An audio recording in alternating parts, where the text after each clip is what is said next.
अशोक चव्हाण यांनी काँग्रेस सोडून भाजपमध्ये प्रवेश केला। त्यानंतर महाविकास आघाडीकडून भाजपावर टीका करण्यात आली। महाविकास आघाडी आणि भाजपा नेत्यांमध्ये शब्दबाण पाहायला मिळाले।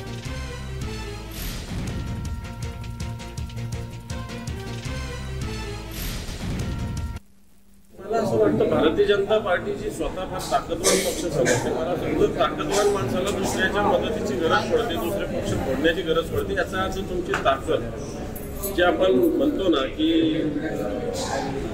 उगवून बेडके आणणं तसा प्रकार आहे। कारण हे लोक एखाद्या ज्या दिवशी असं थोडंसं मोठी सुरू झाली तर कोणी उडणार नाही अशा प्रकारची स्थिती होईल।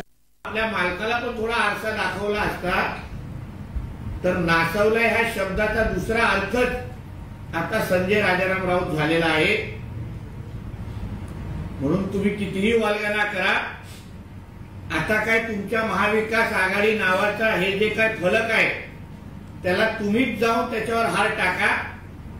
कारण काय मी परत एकदा सांगतो की महाविकास आघाडी नावाचा पोपट अधिकृत पद्धतीने मेलेला आहे।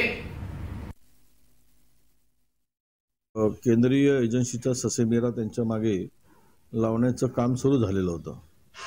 हे काही नाकारून चालत नाही आणि मला कळत नाही की भारतीय जनता पक्ष 400 के पार म्हणतो आणि दुसऱ्याचे नेते पळवतात।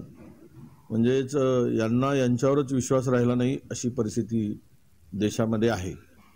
इतर पक्षातील नेते पळवून इतर पक्ष फोडून पुन्हा आपलं घर सजवायचं काम जर करत असतील तर लोक काँग्रेस नेते अशोकराव चव्हाणांनी काँग्रेस का सोडली हे सांगितलंय, कशामुळे ते दुसऱ्या पक्षात चालले भाजपात येते ते पण सांगितलंय।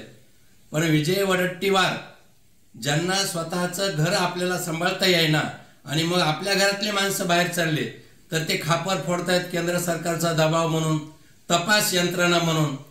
वास्तविक पाहता आपल्यातल्या उणिवा पाहिल्या पाहिजे। अगोदर तुमच्या प्रदेशाध्यक्षाला वैतागून रोज काँग्रेसचे नेते बाहेर पडतात हे अगोदर लक्षात घ्या आणि मग आमच्याकडे बोट करा।